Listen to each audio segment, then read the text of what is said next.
The scanner signature that froze Emma Vasquez's blood had 3 jagged scars across its hull, the same scars she'd watched burn her father alive.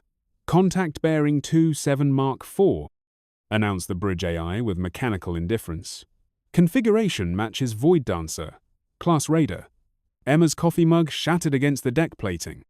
Around her, the weapons bay's unauthorized modifications hummed with deadly potential. 4 months of sleepless nights and survivor's guilt transformed into mathematics of revenge. Her finger found the comm switch. "Bridge, this is weapons. I know that ship." "Impossible!" Commander Thek'var's translator rendered his chittering into clipped standard. "Intelligence shows no previous Federation contact with. It killed my family." The silence stretched across the comm channel like a held breath. Then, all hands, battle stations. Emma stared at the red activation switch she'd installed in violation of 17 regulations. Her father had died following the rules. She wasn't her father. Priority alerts cascaded across her screen. 2 more Raider signatures, quantum phase drives charging. But one message made her stomach drop through the deck plating. Aurora patrol vessel, her brother Miguel's ship, was directly in their attack vector. "No," she breathed, her finger slamming down on the activation switch. "Not again. Not Miguel." Warning klaxons shrieked as her modifications drew more power than the ship was designed to handle. The deck plating vibrated through her boots, and the air filled with the smell of ozone and hot metal, exactly like the moment Ceres Station's hull had started to melt. "Vasquez!" Thek'var's voice carried shock and betrayal. "Those power signatures. What have you done?" Emma's hands flew across controls that felt like extensions of her nervous system. Each modified array represented a piece of her soul. Her father's mining demolition equations rewritten in blood and mathematics. Scatter, shot arrays online. Probability field generators charged. "You've been planning this." Thek'var's realization carried the weight of 4 months of lies between them. "Since the day you arrived." Emma's voice dropped to a whisper. "Regulation weapons gave my father 3 seconds to say goodbye before the hull breach. These give me 300 projectiles per second to make sure that never happens again." The Raiders materialized off their bow like nightmares made manifest. Quantum phase shifters bringing death from nothing into weapons range. Energy signatures flared as their weapons charged, and Captain Craven's voice cut across the emergency frequencies. "Well, well." The little Ceres mouse, still playing with toys. His laughter was acid on old wounds. "Did you learn nothing from watching your daddy fail?" Emma's finger found the trigger. "I learned everything." The modified weapons bay shrieked like a mining blast as her arrays unleashed controlled chaos. Instead of precise Federation energy beams, clouds of projectiles bloomed into space. Thousands of small metal spheres fired in patterns that looked random but carried the weight of mathematical certainty. "She's firing into empty space!" Ensign Veltar's voice cracked with panic. "What is she doing?" On the bridge, Thek'var watched precious ammunition spray into apparent nothingness, while the Raiders confidently phase-shifted through the barrage. His military training screamed that this was wrong, wasteful, impossible to justify. But something in Emma's voice stopped his objection. "Patience, Commander," Emma said, her voice steady even as her hands shook. On her display, probability clouds bloomed like deadly flowers, each projectile calculated to deny the Raiders safe harbor in normal space. "I'm not trying to hit them. I'm controlling where they can go." The Raiders were learning too slowly that Emma's chaos had method. Each time they phase-shifted to avoid her wasteful fire, they found themselves with fewer options for rematerialization. Space itself was becoming their cage. "Impossible," Craven snarled. "No one fights like this." Then her screen flashed red. Aurora under direct attack. Hull breaches detected. Miguel's voice crackled through the static. "Mayday! Mayday! We're taking heavy fire. Shields failing." The words hit Emma like physical blows. Her vision blurred, her father's dying screams echoing in Miguel's voice. Her hands froze on the controls, the same paralysis that had kept her from saving anyone at Ceres Station. "I can't." Her voice cracked. "What if I fail again?" "Emma," Thek'var's voice. Different now.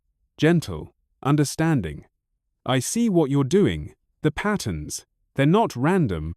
You're herding them.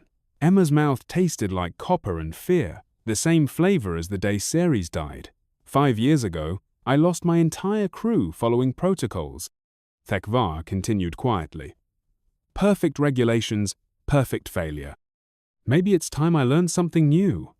Show me how humans fight, he said. Emma's finger found the trigger. Like we've got nothing left to lose.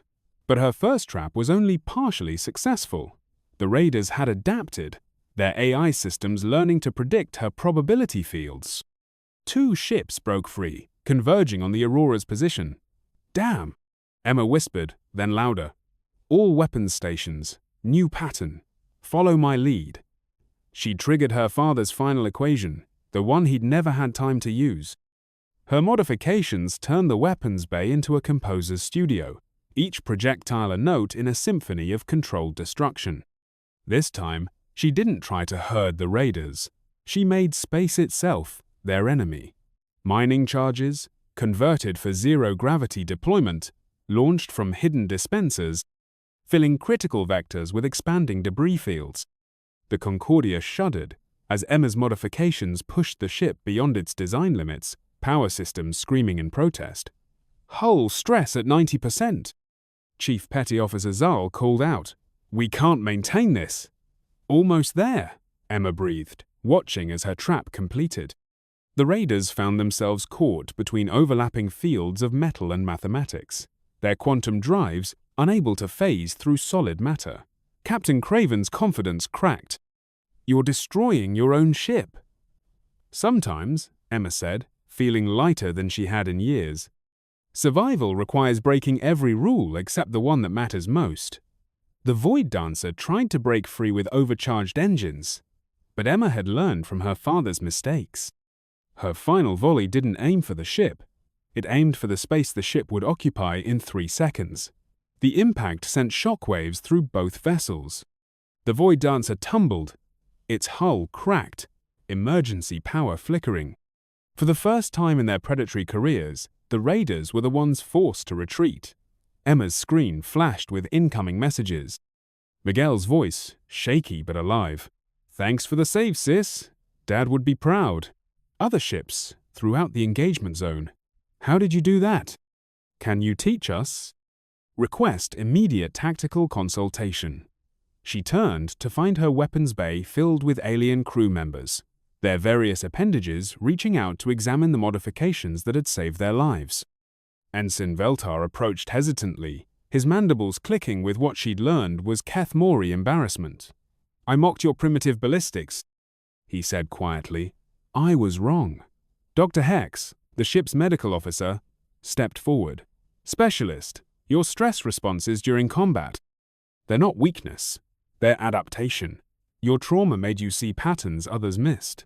Emma felt tears she didn't know she'd been holding back. "I've been wrong too," she said, "about doing this alone." Thek'var moved to stand beside her, his posture carrying new respect. "Will you teach us? Not just the modifications, the thinking behind them." Before Emma could answer, the communication panel chimed with Admiral Chen's face, her expression unreadable. "Specialist Vasquez," the Admiral said, "you have a choice. Report to Fleet Command for immediate promotion to Weapons Development Division, or," she paused, glancing at something off-screen, "stay with the Concordia as their new Chief Tactical Officer. Your commander has specifically requested you remain with his crew." Emma looked around at faces that had become her family. Thek'var, who'd learned to trust innovation over regulation.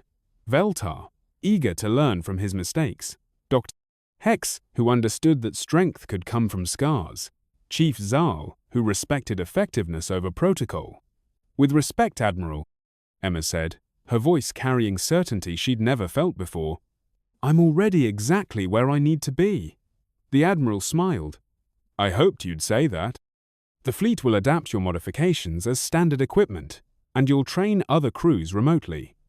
But some innovations can't be taught, only lived." As the communication ended, Emma looked at her modified weapons one last time. Tomorrow, they wouldn't be unauthorized anymore. They'd be the new standard. But tonight, They were still hers, still carrying the weight of loss transformed into protection. Thek'var's translator hummed softly. "Your father would be proud." Emma smiled, feeling the weight of 4 months of isolation finally lifting. "He'd be prouder that I found a crew worth protecting." Outside the viewports, stars wheeled in their ancient patterns, and somewhere in that vast darkness, raiders would think twice before attacking ships that fought like Emma Vasquez had taught them. With the calculated fury of someone who had lost everything and refused to lose it again. The mathematics of grief had become the geometry of hope, and Emma finally understood what her father had been trying to tell her in those last 3 seconds. Sometimes the best weapon is the one that keeps your family safe. All of them.